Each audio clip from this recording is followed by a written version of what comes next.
George Miller a laissé Max Rokatansky de côté pour se concentrer sur son héroïne Furiosa avec le film Furiosa, une saga Mad Max, mais il est temps désormais de réunir à nouveau ces deux personnages que sont Max et Furiosa avec une potentielle suite. Mais est-ce que cela est-il possible? Je vais tenter de répondre à cette question. Je suis de Ludo du Ludoverse, il y a pas mal de choses à dire. Il y a plusieurs projets qui ont été annoncés, que ce soit des préquels, des spin-offs ou même des suites, et on va revenir là-dessus, même vous parler un petit peu des rumeurs qu'il y a autour de ça, et vous présenter aussi les projets qui pourraient être intéressants de mettre en place au vu de ce qu'a donné Furiosa et de l'univers que George Miller a construit avec Mad Max. Bien entendu, cette vidéo va spoiler à toute balle. J'espère que vous êtes bien accrochés parce qu'on est parti pour l'univers de Mad Max. Let's go! Le petit contexte toujours, il se passe quoi dans Furiosa? Eh bien, dans Furiosa, bien entendu, on suit ce personnage, le personnage éponyme, qui a grandi dans la Terre Verte. Un jour, elle se fait kidnapper par les troupes d'un seigneur de guerre appelé Dementus, donc qui est interprété par Chris Hemsworth, vous le connaissez bien. Dementus en profitera par la même occasion suite à ce kidnapping pour assassiner sa mère. Il élèvera par la suite Furiosa comme sa propre fille jusqu'à ce qu'il la vende à Immortan Joe, un autre seigneur de guerre, chef d'un endroit un peu plus ou moins paradisiaque s'il avait été peut-être mieux entretenu, appelé la Citadelle. Furiosa aurait pu devenir une des femmes d'Immortan Joe, sauf qu'elle réussira d'une certaine manière à s'échapper de son emprise et se fera passer pour un garçon au sein de la Citadelle dans laquelle elle va grandir. Elle va apprendre à conduire le porte-guerre, vous savez, ce grand véhicule qui permet de transporter pas mal de choses d'un point A à un point B. Quand je dis un point A à un point B, je parle des 3 points principaux que sont Petroville, là on trouve du coup raffinerie de pétrole, essence, etc. La Citadelle, là où vit Immortan Joe, et le moulin à balles où ils produisent, oh étonnamment, des balles, ouais. Au cours de ce petit film, une guerre va se déclencher entre Dementus et Immortan Joe qui sera appelée la guerre des 40 jours. Dementus s'est fait ratatiner, si on peut dire, utilisons des termes plutôt stylés, et Furiosa l'aura rattrapé pour s'occuper de ce dernier. Elle le capturera, utilisera un noyau que lui a donné sa mère pour planter un arbre et faire pousser un arbre tout simplement, et elle le fera pousser dans le corps de Dementus, assez badant. Puis à la fin du film, il y a une connexion directe avec Mad Max Fury Road, dans laquelle on voit Immortan Joe périr et Furiosa devenir la Citadelle grâce à l'aide de Max Rokatansky. Et donc avec ce projet Furiosa, on a en droit de se demander s'il va peut-être y avoir une suite dans l'univers de Mad Max, centrée encore une fois sur Furiosa et sur ce qu'elle est devenue après avoir obtenu le contrôle de la Citadelle. Parce que bon, vu qu'elle est devenue la chef, on a en droit de se demander comment les conditions à la Citadelle ont-elles évolué. Est-ce qu'elle a réussi à faire changer les mentalités? Est-ce que maintenant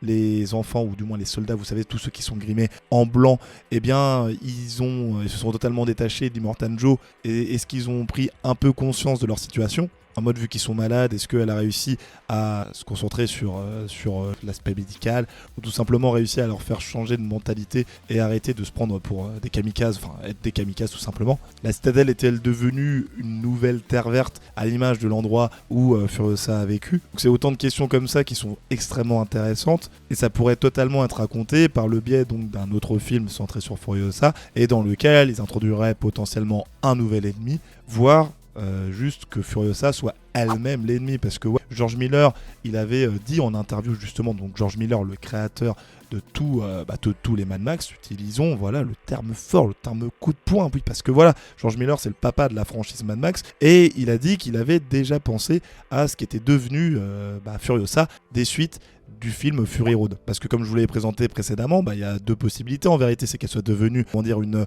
chef juste qui s'occupe bien de son peuple, etc. Ou tout simplement un tyran qui s'est laissé avoir par le pouvoir et par toutes les possibilités que ça lui donne. Mais George Miller, il est pas très chaud pour faire ce film-là. En fait, il préfère laisser les spectateurs spéculer quant au destin de Furiosa, parce que maintenant il dit que cette aventure, cette histoire, cette continuité appartient aux spectateurs, et chacun est libre de se faire son propre avis. Après, moi j'avoue qu'une petite suite sur Furiosa avec le retour de Charlize Theron, ça ne ferait pas de mal du tout, étant donné qu'en plus Charlize Theron, elle aurait pu très bien se retrouver dans ce préquel, mais malheureusement ça ne s'est pas fait. Bon, d'ailleurs j'ai fait une vidéo à ce sujet sur la chaîne, allez la voir, qui explique pourquoi Charlize Theron n'a pas été choisie. Et concernant le petit Max, le Max Rokatansky, eh bien est-ce qu'il va y avoir enfin une suite à ses aventures? Oui, puisqu'on l'a pas vu depuis Fury Road, qu'il ait fait un petit caméo dans Furiosa, mais c'était pas Tom Hardy qui était présent, c'était sa doublure cascade. Donc oui, il y avait déjà des projets autour de Mad Max qui avait été annoncé et même teasé après Fury Road. Et quand je dis des projets, je parle plutôt d'un seul qui s'appelait Mad Max The Wasteland. Ça aurait été, George Miller l'a présenté, une aventure centrée sur Max sans Furiosa cette fois-ci. On n'a pas extrêmement de détails concernant les tenants et les aboutissants autour de l'histoire, mais le projet a malheureusement été mis en pause au profit d'ailleurs de Furiosa. Et depuis déjà pas mal de mois, pas mal d'années même, eh bien George Miller ne parle plus du tout de Mad Max The Wasteland. Il est donc très peu probable que ce film voit un jour le jour. On n'oublie pas non plus l'existence même de Mel Gibson qui pourrait aussi reprendre son rôle dans un autre film Mad Max et juste revenir, parce qu'étant donné qu'il y avait deux interprètes, donc Mel Gibson et Tom Hardy en tant que Max Rokatansky, et le fait de faire un film qui se passerait bien des années dans le futur centré sur Mel Gibson, sur le Mad Max qu'on connaît bien de Mel Gibson, et ça pourrait être aussi sympathique à suivre pour voir ce qu'on peut faire avec un acteur assez vieillissant. Mais même Mel Gibson, il est un peu mis de côté depuis pas mal d'années au vu de ses choix politiques, etc. Mais bon, ça paraît donc peu probable, et même George Miller, il en avait parlé, enfin pas de la situation par rapport à Mel Gibson et ses choix politiques, mais juste que il s'était même pas demandé ce qui était devenu Mel Gibson, ou du moins le Max de Mel Gibson, et quelle histoire il pourrait raconter avec un Max vieux. Il y a donc peu de chances que ce film voit un jour à le jour. Après, ce qu'il est possible d'avoir, c'est d'autres préquels, donc des histoires qui se passent avant Fury Road, ou des spin-offs centrés sur d'autres personnages centraux de l'univers de Mad Max. Parce que oui, déjà Furiosa, c'est une conséquence de Fury Road. Car pour créer l'histoire de Fury Road, justement, eh bien George Miller, il a dû créer toute une mythologie autour de ses personnages phares, qui étaient Furiosa notamment, et Max Rokatansky, pour que tous les gens qui travaillent autour des costumes, autour de l'interprétation des persos, etc., ils puissent avoir une base solide pour créer le personnage tel qu'il est censé être et tel qu'on nous l'a livré dans Fury Road. C'est ce qui a donc permis la naissance, comme je le disais précédemment, de Furiosa, mais ce qui a aussi donné une certaine histoire, permis de créer une certaine aventure centrée sur Max Rokatansky. Parce que oui, dans le cadre, donc, comme je le disais, de la création de Fury Road, eh bien, ils ont développé une histoire qui se déroule 1 an avant les événements de ce dit film. Et qui explique au final comment Max s'est retrouvé à ce point-là de sa vie où il est un peu... il a énormément souffert, il est déjà très seul, mais ça n'a pas changé de base. Mais vraiment là, il y a un point où, il le disait même dans le film, il a vu des gens mourir, il y a plein de personnes qu'il n'a pas pu protéger, et on a le droit de se demander qui sont ces personnes-là. En plus de sa femme et de son enfant qui sont décédés dans Mad Max 1, eh bien, il peut y avoir encore d'autres personnes, peut-être qu'il a fondé une autre famille, etc. Voilà, il y a pas mal de choses à raconter, donc c'est à voir si un jour on aura la chance de voir ce projet-là au cinéma. Et concernant les autres possibilités de spin-off, là c'est rien d'officiel, c'est plus une volonté de ma part et une envie, tout simplement de voir ces projets-là.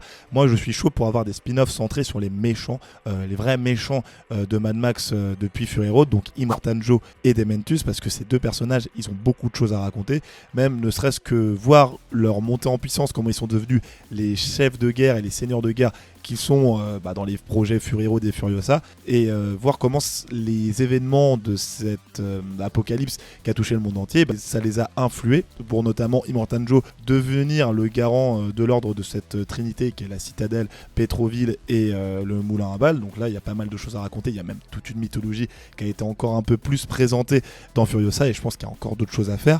Et quant à Dementus, comment il est devenu l'homme qui est devenu aujourd'hui, comment il a réagi justement à la perte de ses enfants, et à quel moment il a totalement déconnecté toutes ses pensées pour juste être un simple méchant, un simple enfoiré qui fait souffrir tout le monde. Et surtout, ce que je trouve intéressant avec ces deux personnages-là, c'est que ce sont un peu les opposés de Max Rokatansky, notamment pour Dementus. Lui, il dit dans le film Furiosa qu'il a perdu ses enfants, que Max, il a perdu sa femme et un enfant, et on peut se dire tout simplement que Max, il aurait pu tendre à devenir Dementus, et Dementus aurait pu tendre à devenir Max. Donc voilà, il y a quand même pas mal de choses à raconter, ça pourrait être très stylé. Et apprenons à parler français toujours. Et on n'oublie pas non plus qu'il y a pas mal de guerres qui ont été présentées dans le film Furiosa. Voilà, juste avant qu'on arrive à la guerre de 40 jours autour de l'affrontement entre Dementus et Immortan Joe, et pourquoi pas à raconter d'autres histoires autour de ça. Il y a tellement de petites choses qui sont placées par-ci par-là dans l'univers de Mad Max qu'on peut se dire que cet univers-là, il peut être totalement étendu, il peut raconter énormément de choses sur tous les peuples qui sont présents. Enfin bref, moi je veux voir d'autres projets, parce que bon, d'ailleurs j'ai vraiment bien apprécié Furiosa, même si il y avait pas mal de choses à critiquer, mais vraiment en globalité le film est cool et ça raconte une vraie histoire du début à la fin. Donc ouais, à voir ce que ça va donner. Ça dépend aussi effectivement du box-office que va rapporter Furiosa au film, tout simplement, parce que le budget il est de 168 millions de dollars et d'après les prévisions il devrait faire 80 millions lors de son premier week-end. À voir ce que va donner la fin de son exploitation, parce qu'il faut quand même que le box-office soit 2 fois supérieur au budget initial, normalement, pour qu'un film soit rentable et qu'il puisse devenir ensuite peut-être un succès. Donc à voir, le film vient tout juste de sortir, donc on a encore quelques semaines pour découvrir tout ça. Mais pour patienter, je vous invite à regarder la vidéo fin expliquée de Furiosa qui vous explique tout simplement comment ça s'est passé dans ce petit film. Et j'en parlais plus tôt dans la vidéo. Si vous voulez savoir pourquoi Charlize Theron a été recastée par Anya Taylor-Joy dans le rôle de Furiosa, j'ai fait une vidéo aussi sur la chaîne. N'hésitez pas à aller les voir. C'était Ludo du Ludoverse. À la prochaine. Salut!